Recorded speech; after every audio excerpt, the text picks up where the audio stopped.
நண்பர்களுக்கு வணக்கம். நம்ம இன்றைய பதிவில் பார்க்க இருப்பது மதன் கௌரி அவருடைய யூடியூப் வாழ்க்கையை பற்றி தான். அவர் தன்னோட வாழ்க்கையில் சந்தித்த அவமானங்கள், தோல்விகள், அப்புறம் அவருடைய வெற்றி பயணங்களை பற்றி தான் இன்றைய பதிவில் பார்க்க போகிறோம். மதன் கௌரி மே 28, 1993 தமிழ்நாட்டில் உள்ள தூத்துக்குடியில் பிறந்தவர். இவர் தனது யூடியூப் சேனலை 2013 தொடங்கியிருக்காரு.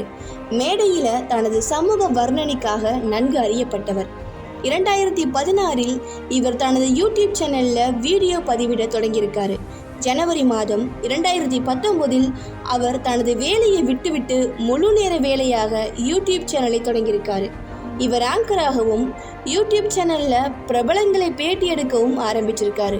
செப்டம்பர் 8, 2018 மதன் கௌரி யூடியூப்பில் 1 மில்லியன் பார்வையாளர்களை அடைந்துவிட்டார். அவரது வீடியோக்கள் வரலாறு, அறிவியல் மற்றும் அரசியல் முதல் தத்துவம் மற்றும் நடப்பு விவகாரங்கள் வரை பல்வேறு தலைப்புகளை உள்ளடக்கியது. 7.36 மில்லியன் சப்ஸ்கிரைபர்களை வச்சிருக்காரு. ஆரம்பத்தில் அவர் ஆங்கிலம் மற்றும் தமிழ் வீடியோக்களை உருவாக்கியிருக்காரு. ஆனால் தமிழில் படைப்பாளிகள் குறைவாக இருப்பதனால தமிழுக்கு மட்டுமே மாறியிருக்காரு.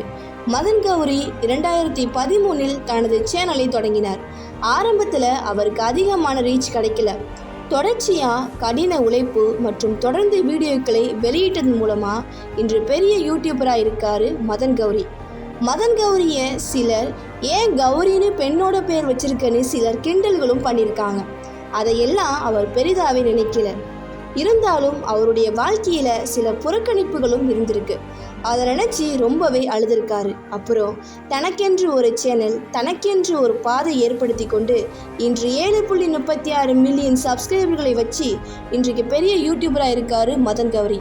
எனக்கு மதன் கௌரி ரொம்ப பிடிக்கும். உங்களுக்கு பிடிக்குன்னா வீடியோவுக்கு லைக் பண்ணிவிட்டு மறக்காமல் நம்ம சேனலை சப்ஸ்கிரைப் பண்ணிக்கோங்க.